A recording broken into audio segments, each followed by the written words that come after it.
banyak pegawai kita yang diancam, bahkan ada yang diancam tembak, ada yang dikejar pakai parang. Assalamualaikum warahmatullahi wabarakatuh. Acehmed.com malam ini akan menampilkan kembali program Pehteng. Hari ini kita akan membahas masalah PDAM di Kota Banda Aceh. Persoalannya adalah apa kendala dan apa solusi. Ini di hadapan kita sudah hadir Direktur Utama PDAM Tirta Daroy, Banda Aceh. Di hadapan kita sudah hadir Bapak Haji Toko Nofizal Ayub SAK, atau lebih kenal dengan Ampun Ayub.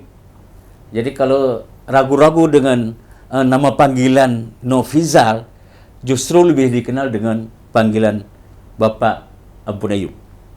Nah, malam ini Pak Toko Ayub, Bapak sudah berhadir, terima kasih. Bapak sudah hadir di sini dan kita akan membahas harapan dan tantangan PDAM Tirta Daroy, Kota Banda Aceh. Dengan begitu banyak yang sudah dikerjakan, tentu di dalamnya juga ada kekurangan-kekurangannya. Tentu ini yang akan kita bahas, terutama masalah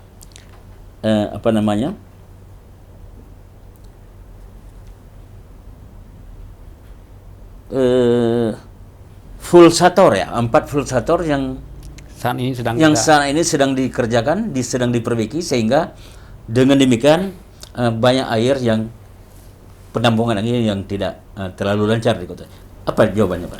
Ya, Assalamualaikum warahmatullahi wabarakatuh. Ya, pertama terima kasih Pak Ampun ya. Iya. Maaf saya panggil juga Ampun, sama-sama Ampun ini, tapi bukan karena sama-sama Ampun kehadiran saya kemari. Kapasitas saya hari ini hadir kemari selaku Direktur Utama PDAM Tirta Daroy Kota Banda Aceh. Kami berterima kasih, semoga acara ini memberi pencerahan kepada kita semua.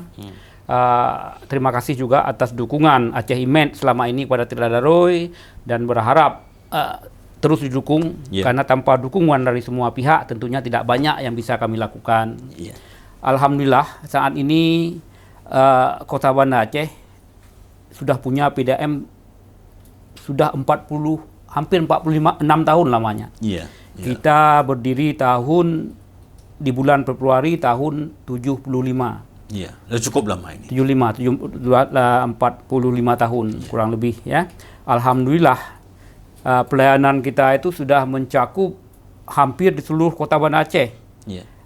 Kita punya sekarang 50.000 lebih sambungan rumah. Artinya kalau dilihat statistik, satu rumah ada 5 orang. Kalau 50.000 itu artinya sudah ada 250.000 masyarakat yang kita layani. Hampir kalau penduduk Banda Aceh 260.000, artinya hampir 100% kita cover. Seluruh kecamatan sudah ada jaringan kita. Ada 9 kecamatan, lalu di 90 kampung pun sudah tidak ada satu kampung pun di Banda Aceh yang tidak ada jaringan kita. Kalau ada yang belum terlayani, mungkin wilayah-wilayah baru yang baru tumbuh. Yang dulu tidak ada perumahan, sekarang ada rumah baru, mungkin cuma wilayah itu aja yang belum kita layani. Kita berharap sesuai dengan mungkin orang kan kembali ke masa janji-janji wali kota dulu 2020 selesai urusan air bersih. Sepertinya segera akan bisa kita wujudkan. Kami selaku pengelola berterima kasih sekali kepada PUMKO, baik itu eksekutif, Pak Wali Kota, Pak Amin, Pak Wakil Wali Kota, maupun legislatif yang terus mendukung kami.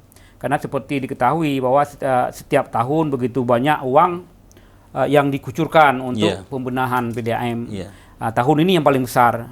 Tahun ini seperti Pak Ampun katakan tadi, bahwa kita sekarang saat ini sedang membangun, sebenarnya bukan membangun, kita meng-up rating, meningkatkan kapasitas produksi kita di Lambaru. Karena selama ini kita masih menggunakan fasilitas yang kita bangun tahun 75. Masih persis sama, tidak ada yang berubah.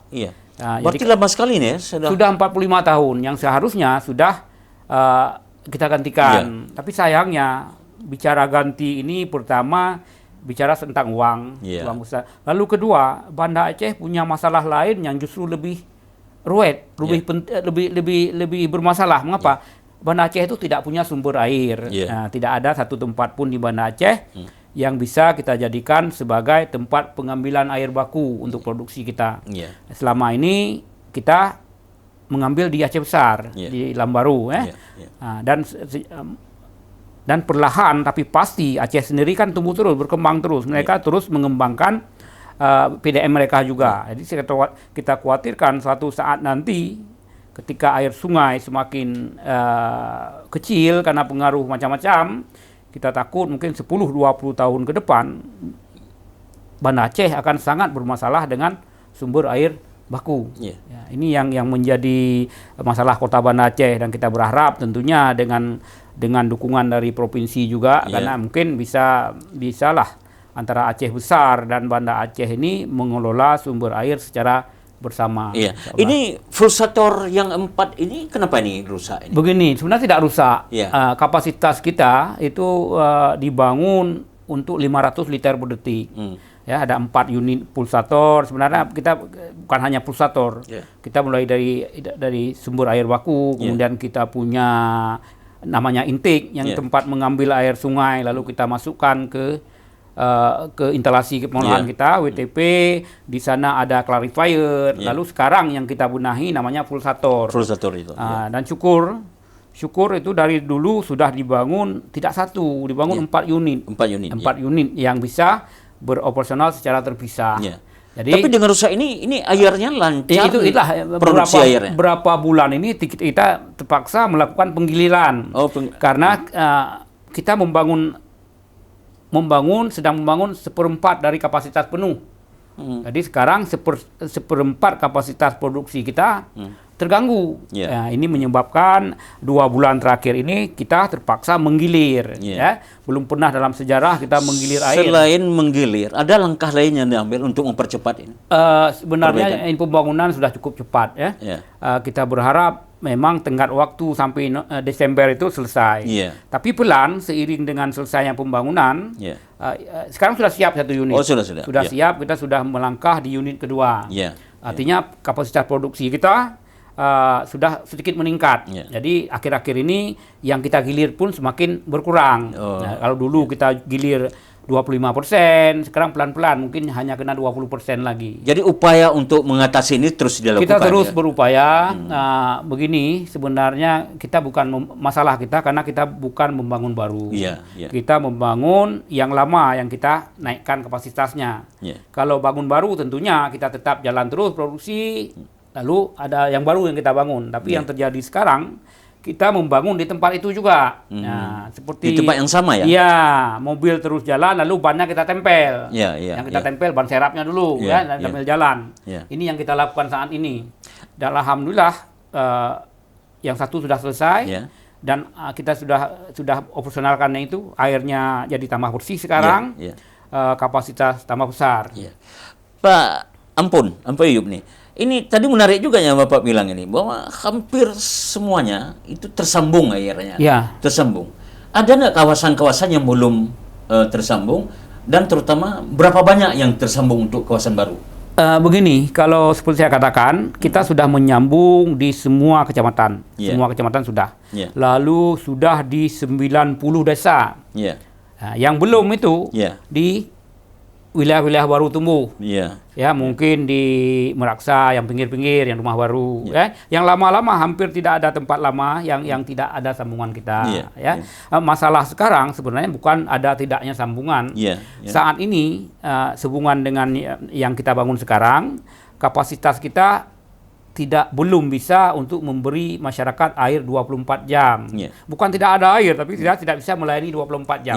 Karena keterbatasan produksi kita. Kita berharap kalau ini selesai semua, lalu kita lanjut dengan pembenahan jaringan di 2021, insya Allah masyarakat akan dapat air terus. Ini ada keluhan Pak Ayub. Ada jalan-jalan yang lagi dibongkar pipanya, lagi dipasang pipanya. Ini juga mendapat keluhan ini. Apakah ke wilayah-wilayah yang masuk pipa baru ini ini tersendat atau bagaimana mengatasi itu? Seperti saya katakan, membangun PDAM kita tidak membangun baru. Ya, kita perbaiki. Pipa lama kita ganti baru. Sayangnya kami tidak bisa total mematikan pelayanan. Sambil kita perbaiki, pelayanan tetap jalan. Ini kadang-kadang mengapa masyarakat kita mengeluh kok airnya kotor. Kalau bangun jalan gampang, agak sedikit gampang membangun jalan. Ketika jalan ini kita bangun, kita alihkan pengendara ke jalan lain. Itu pipa-pipa itu langsung dikerjakan oleh PDAM atau ada pihak lain yang? Sebenarnya begini, PDAM itu adalah perusahaan di bawah pemerintah kota. Secara hukum kami tidak bisa langsung mengelola APBK karena kami bukan bagian dari dinas. Jadi kami kalau perlu apa-apa itu minta ke PUMKO lewat PU. Lalu proyeknya turun ke PU. Lalu yang mengerjakan artinya juga PU. Kita hanya menggunakan menerima barang. Kita namanya beneficiaries, penerima manfaat. Penerima manfaat. Syukur alhamdulillah akhir-akhir ini hubungan kita dengan PU itu semakin bagus. Kalau dulu mungkin ada yang PU bangun tapi PDAM tidak tahu. Atau kita minta ini PU-nya bangun yang lain. Artinya integrasi koordinasi sepertinya tidak ada koordinasi. Walau kadang-kadang bukan tidak ada koordinasi juga, kadang-kadang terkoordinasi. Tapi begitu anggaran turun karena keterbatasan anggaran kita, kita minta lengkap, tapi yang turun cuma sebagian. Kadang-kadang kita juga tidak bisa menyalahkan PUMKO juga, karena dengan sumber keuangan yang terbatas. PUMKO harus melakukan pembangunan di banyak hal, apalagi menyangkut PDAM tentunya walau penting, tapi kan PDAM kadang-kadang orang berpikir ini kan perusahaan, kami punya sumber sendirilah, mungkin seperti itu. Lalu PUMKO memilih membangun yang lain yang tidak punya sumber dana, misalnya membangun sekolah, membangun jalan, sementara PDAM mungkin dianggap bisa dibangun dengan uang yang PDAM punya. PDAM berapa sih masuknya uang per tahun untuk? Kalau penerimaan kita sekitar 5-6 miliar satu bulan dengan 50.000 per bulan itu ya? Iya. Dengan tapi biaya kita juga yang 50.000. Kalau nggak salah 52.000 sekarang. Kita dapat sekitar 5 miliar. Ini turun drastis, pun saat COVID ini turun drastis. Mungkin kita cuma dapat 5. Berdampak juga berarti ya? Besar dampaknya. Dampaknya besar. Mengapa besar? Karena sekarang kan orang semua beralih ke rumah. Kantor banyak nggak pakai air, di toko-toko. Dan lebih parah lagi, di rumah ini pakai air banyak, lebih banyak pakai airnya, tapi bayarnya sedikit. Karena tarif rumah tangga itu jauh lebih rendah dari tarif kantor, lebih rendah dari tarif niaga. Misal hotel, hotel sekarang kan nggak pakai air lagi, hotelnya pada tutup. Jadi kita saat ini cuma mengandalkan penerimaan dari rumah tangga. Pemirsa, ini sudah kita dengar bagaimana penjelasan Direktur Utama PDAM Tirta Daruy. Ini menarik sekali, supaya selama ini kita yang tidak tahu tentang bagaimana kinerja di PDAM, ternyata hari ini kita bongkar, kita buka supaya masyarakat tahu persis bagaimana kerja yang sedang dilakukan oleh pihak PDAM. Namun demikian para pemirsa, kita tanya lagi nih kepada narasumber kita bahwa bagaimana dengan keluhan masyarakat? Ada masyarakat yang airnya tidak hidup, Pak. Airnya tidak hidup, tapi ada kalanya harus bayar. Nah, ini menjadi juga suatu pride mama barangkali bagi PDAM. Saya selalu katakan bahwa sesempurna apapun kita, keluhan itu suatu hal yang wajib sepertinya. Karena mengapa? Orang mengeluh itu tingkat keluhannya makin lama makin naik. Dulu orang mengeluh sama sekali nggak ada air. Sama sekali tidak, jangankan air, pipa pun nggak ada. Lalu pipa masuk, air masuk juga. Tapi mengeluh juga. Mengapa mengeluhnya? Ini air udah ada, tapi belum 24 jam. Kami baru dapat malam-malam. Tapi dulu katanya nggak apa-apa, asal ada air, malam pun nggak apa-apa. Tapi begitu dapat malam, keluhannya naik. Masa kami malam aja, orang lain dapat siang, Kenapa pagi tidak ada? Nanti saya yakin kalaupun nanti kita kasih 24 jam, orang juga akan mengeluh. Ini PDAM namanya perusahaan daerah air minum. Kok airnya nggak bisa diminum? Nah kan, orang ngeluh lagi. Airnya cuma bisa buat mandi, buat cuci. Tapi namanya air minum. Nah, kami mengapa kami nggak dikasih air minum? Saya yakin nanti kalaupun air minum kita kasih, masyarakat akan minta lagi. Bagaimana kalau sekali-sekali PDAM kirim kopi, jangan air minum aja. Ini keluhan masyarakat terus berkembang seiring dengan berkembangnya tingkat penghidupan masyarakat. Dulu mungkin orang tidak terlalu tergantung dengan PDAM. Mengapa mereka punya alternatif sumur? Pakai Imon Kajun. Sekarang masyarakat punya sumur pun mereka memilih menyambung tidak menuntut ini PDAM. Kami nggak mau pakai air sumur lagi, mau air PDAM kayak orang-orang. Padahal banyak wilayah di Banda Aceh yang air sumurnya masih cukup bagus. Contohnya mungkin sekitar Ule Karing yang jauh-jauh dekat dengan Kulon Aceh tapi jauh dengan laut. Tapi Pak Ayub, ini kan tidak hanya cukup sebatas terpenuhi airnya. Tapi masyarakat kan menuntut juga kualitas air. Nah, ini gimana Pak? Dan itu menjadi standar pelayanan kita sebenarnya. Kita dituntut untuk harus punya 4K namanya. Yang pertama ada airnya, ada kuantitasnya. Kalau Pak Ampun perlu sebulan 100 kubik, Pak Ampun dapat 100 kubik. Itu di K yang pertama. Kedua kualitas.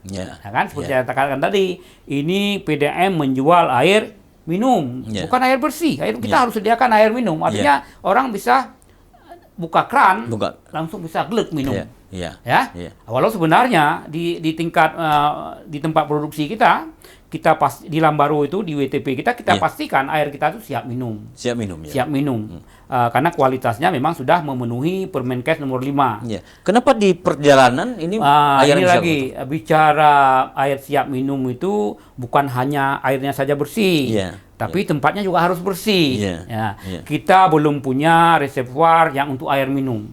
Reservoir air minum itu sudah beton, kemudian harus dilapisi dengan keramik. Kita belum punya reservoir seperti itu. Lalu kita juga belum punya pipa-pipa yang kualitas air minum.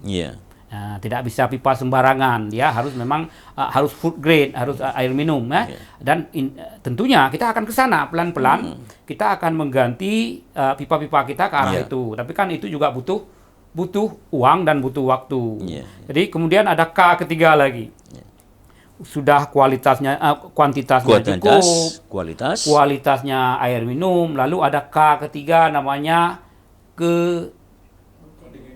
kontinuitasnya. Artinya apa? Kapanpun masyarakat mau air, kita kasih. Nah, sebenarnya itu pun sudah kita penuhi. Instalasi kita itu beroperasional 24 jam. Tidak ada satu waktu pun yang mati. Tapi sayangnya karena keterbatasan jaringan kita, keterbatasan produksi kita, ada tempat-tempat yang jauh dari produksi kita, mereka tidak dapat siang, dapatnya malam. Walau produksi kita sudah 24 jam. Itu yang dikatakan bergilir ya?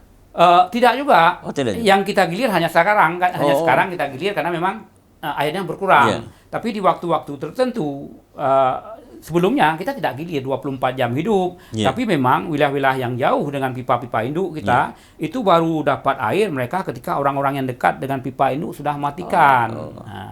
Ditambah parah lagi, semua pelanggan kita pakai mesin sedot, pakai pompa. Sebenarnya itu terlarang Mengapa? Karena itu mengurangi tekanan di pipa kita, menyebabkan orang-orang jauh dari pipa tidak dapat air. Tersalurkan. Sekarang kan kita rebut-rebut. Kalau Pak Ampun punya sedikit uang lebih, cari pompa yang lebih besar supaya bisa menyedot lebih banyak. Dampaknya orang di depan rumah Ampun itu nggak dapat air. Lalu mereka berpikir, tanya, dia ganti pompa lagi. Yang tentunya harus lebih besar dari yang Ampun punya. Jadi akhirnya terjadi persaingan inilah menjadi persaingan penggunaan air.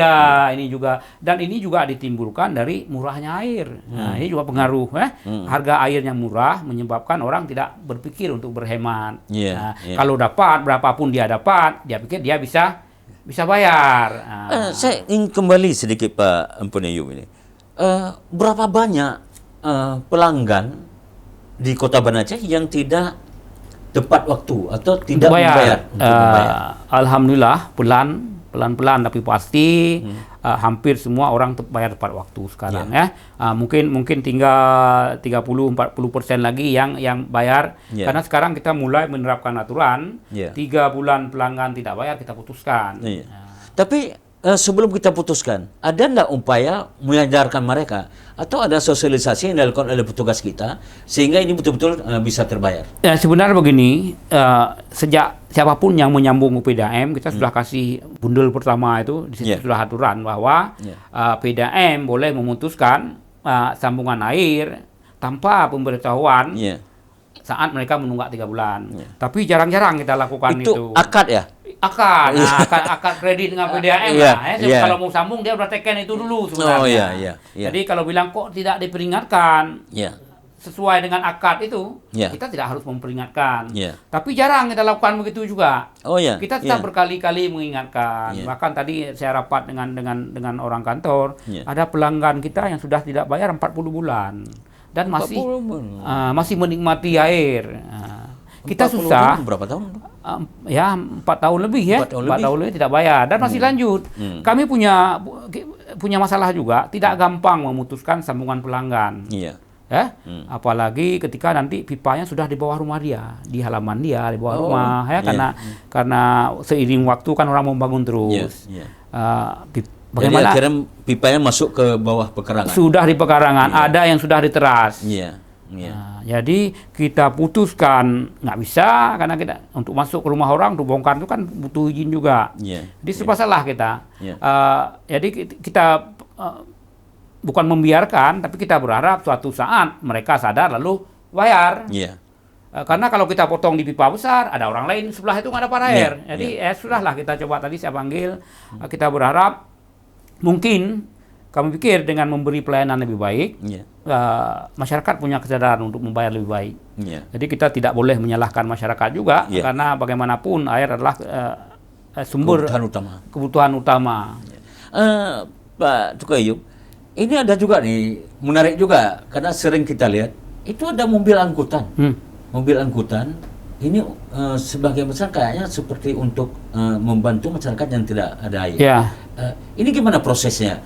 Sistemnya yang dilakukan apa?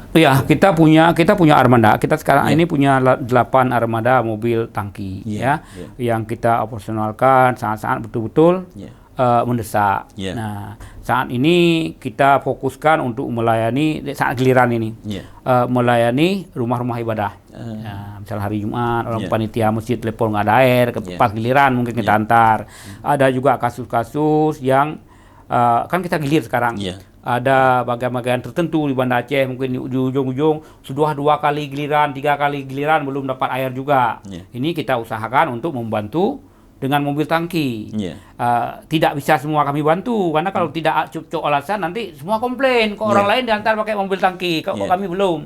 Padahal yang kena giliran itu ada mungkin 5.000 rumah. Jadi tidak mungkin kita layani 5.000 rumah itu, kalaupun punya mobil 100 pun kita nggak punya cukup waktu untuk mengantar. Jadi kami menghindari untuk mengantar yang mungkin baru mati sebentar. Tapi kalau memang sudah berhari-hari, sudah lewat giliran, Pak katanya giliran 24 jam, kami sudah 1 minggu kok belum dapat air juga. Ini akan kita antar dengan mobil tangki.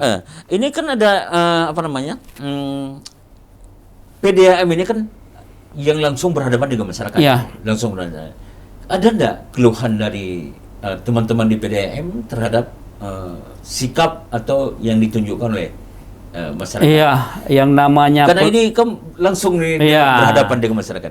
Yang namanya pelayanan masyarakat, tentunya atau kiatnya apa? Kita langsung jangankan pegawai, saya sendiri langsung berhadapan dengan masyarakat.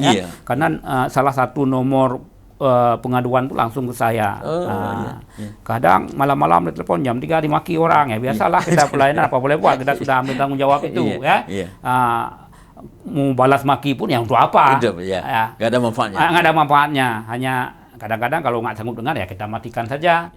Karena percuma berbalas pantun, kadang-kadang percuma. Kadang-kadang di WA dengan makian.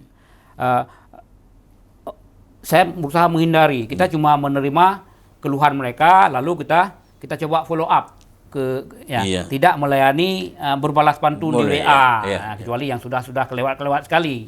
Kalau yang sekedar tidak baju-baju kaki kita anggap anak, tapi kita akan lanjutkan banyak juga pelanggan kita banyak pegawai kita yang diancam, bahkan ada yang diancam tembak, ada yang dikejar pakai parang, kita tagih nggak mau bayar, kejar pakai parang. Tadi saya coba evaluasi kenapa ada tunggakan yang sudah 40 bulan. Lalu ada pegawai, Pak nyanyi kamu jak rumah ngemparang Pak Elit. Jadi harus banyak kesabaran ini ya. Tapi apa boleh buat, kita bicara pelayanan, ya itulah. Kalau nggak mau seperti itu, ya jangan berkecimpung di pelayanan, karena tidak ada pilihan lain. Nah, kita berharap seiring dengan semakin baiknya pelayanan kita, kita berharap kesadaran masyarakat untuk membayar akan timbul, untuk taat pada aturan akan timbul. Kadang-kadang pelanggaran itu kan disebabkan oleh kita yang tidak arif melayani, mungkin tidak kasih 24 jam, tidak kasih air bersih. Jadi saya pikir kalau masyarakat ngeluh, ya karena mereka mengeluhkan pelayanan kita. Tidak mungkin mereka mengeluh kalau kita melayani mereka seperti yang mereka mau tentunya. Istilahnya pelayanan prima itu. Iya, kita berharap melayani lebih baik dulu, baru kita minta masyarakatnya. Saya selalu bilang, kita pelayan, tapi pelayan butuh gajinya harus dibayar juga. Jangan minta layani tapi tidak bayar gaji. Ini kadang-kadang begini, mereka maki-maki kita, karena tidak ada air, lalu kita cek tunggakan rekeningnya 6 bulan belum bayar. Nah, yang ini kita berharap masyarakat juga ya salinglah untuk membangun apapun untuk lebih baik. Saya pikir perlu keikutsertaan semua kita. Dari segi kami berusaha, kalau kami ada, mohon selalu di media boleh kritik kita, boleh menyampaikan masukan. Kita berharap kita menjadi pelayan yang baik.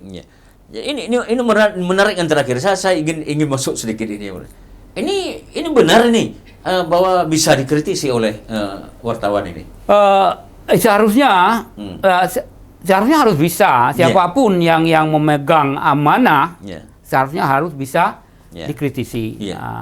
Ya tentunya kita berharap untuk yang baik. Kita berharap kritisnya juga kritis yang bukan otokritik lah. Bukan mencari kesalahan. Ketika ada sesuatu yang salah, ya seharusnya kami jalan ke kanan, tapi kami jalan ke kiri. Siapapun boleh ingatkan, no PDAM kawil kok, arah unen. Tapi kalau kami masih melakukan hal-hal yang itu, tentunya tidak perlu masukan. Kita perlu masukin. Mungkin nyeka butuh unen, tapi unen mencedera. Jangan banyak salah. Jadi media berperan penting. Kadang-kadang gini, saya selalu bilang begini, masyarakat kita itu sekarang sudah lebih percaya media kepada hal yang benar-benar terjadi. Sering kasus-kasus mungkin sepele. Ketika orang membaca ramalan cuaca, kalau TV bilang ramalan cuaca Banda Aceh hari ini hujan, lalu orang keluar pakai payung karena TV-nya bilang hujan, walau di luar matahari sedang terik. Kenyataannya matahari di Blut Beraya, tapi masyarakat sudah siap dengan payung. Mengapa? TV bilang jadi hari ini Banda Aceh hujan. Intinya PDAM Tirta Darurat ini terbuka terhadap kritikan dan lebih bagus terhadap masukan-masukan yang ada di luar. Bukan hanya dari media, dari masyarakat, kami lebih yang paling kami perlukan itu kritikan dari masyarakat pemakai itu sendiri. Karena buat kami pelanggan itu adalah raja yang harus kami layani. Jadi apapun kata mereka, kita berharap kita bisa memenuhi. Insya Allah. Insya Allah. Para pemirsa, ini yang terakhir kali barangkali kita tanya lagi ke Pak Eyub, ke Ampun Eyub. Ini yang terakhir Pak, untuk menunggu ke penutupan acara kita ini. Yang terakhir kami ingin tahu, apa sih harapan Bapak untuk masyarakat ini? Ini yang belum bayar, yang tertunda, yang mencuri air, maaf cakap. Apa sih harapannya? Harapan kami yang paling besar itu bantu kami untuk bisa melayani mereka lebih baik.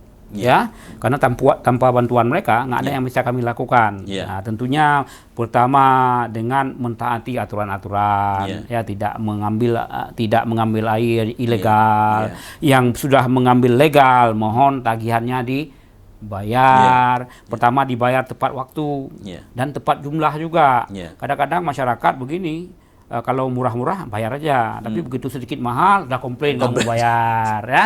Pekan mahal tak biasa puluh nyo kapur itu. Padahal kan kami menagih itu bukan suka-suka. Kita menagih sesuai dengan angka meter. Nah, sekarang apalagi kita sekarang sudah menggunakan foto. Jadi tidak boleh petugas kami catat cepat. Semua harus dibuktikan dengan fotometer. Kalau masyarakat komplain, mereka bisa tunjukkan, ini rumah saya segini, coba PDAM catat berapa. Jadi pertama tepat waktu, juga tepat jumlah. Jadi orang kalau sudah mahal, sudah bilang salah. Tanya yang biasa kamu hai kadawa. Punya murah, yang murah jalan bayu ju. Tapi munyan hai kakek, kau biasa. Kami selalu katakan, kami cuma 2 orang, kami tidak menagih rekening berdasarkan jumlah orang yang tinggal. Tapi pemakaian. Pemakaiannya. Kalau di meter 100 kubik, walau tidak orang-orang tinggal pun, kami akan tagih 100 kubik. Walau di rumah asrama yang ditinggali 100 orang, tapi meternya tidak jalan, kita tidak akan tagih. Jadi jangan dikonversi kepada jumlah orang, tapi yang kami tagih dan bisa jumlah juga pemakaiannya. Bisa jadi salah, karena kan kita pakai sistem, pakai internet macam-macam. Mungkin pada saat input bisa salah dan itu bisa dibawa bukti dan kita akan menerima bukti itu. Jadi pertama kami berharap masyarakat ialah membantu kami untuk bukan untuk kami ingin dibantu untuk melayani mereka lebih baik. Ya, itu kami manusia biasa mungkin salah ya. Saya selalu katakan kalau mau lapor ya lapor saja, tinggal kirim nomor ID pelanggan, bilang kami tidak ada air. Dan kami saat ini punya tim reaksi cepat yang bekerja 24 jam. Benar-benar 24 jam ya. Mulai dari jam 8 pagi sampai 8 pagi besok. Ya, mungkin kalau Pak Anwar ingin coba boleh telepon saya atau telepon siapa saja. Tapi kami ingin bahwa setiap keluhan itu kalau bisa dilapor siang, jangan pilih lapor tengah malam. Nah, kadang-kadang pelanggan 20 pengaduan kita 24 jam. Lalu milih nelponnya jam 3 malam. Jadi jangan iseng lah. Ya, nanti saya tanya, Pak, kok telepon jam 3? Katanya 24 jam. Ya, janganlah 24 jam 3 malam. Karena jam 3 siang juga masuk dalam 24 jam itu. Kalau kami kerja jam 3 malam, nanti pelanggannya bilang, kamu malam hari jago, bukan tinggal menteng. Jadi kami berharap, kalaupun mau kami melayani 24 jam, dilaporlah di jam-jam kerja normal. Karena mengapa? Dua-dua enak lah. Kami ke rumah ada orangnya, tidak terganggu ya. Tapi kami bersedia untuk melakukan pekerjaan 24 jam. Ya, demikian pemirsa acara kita PEHTEM pada hari ini, Senin 12 Oktober 2020, episode ke-16 hari ini. Jadi terima kasih. Semoga apa yang telah disampaikan oleh Ampun Eyub tadi ini menjadi manfaat bagi masyarakat yang telah mendengar acara PEHTEM ini. Semoga apapun yang kita bicarakan, kalau masyarakat tidak disiplin dalam menggunakan air, ini otomatis kerja PDAM tidak berarti apa-apa. Artinya semua urusan masalah air sangat tergantung pada kerjasama kita semua. Terima kasih. Assalamualaikum warahmatullahi wabarakatuh. Terima kasih.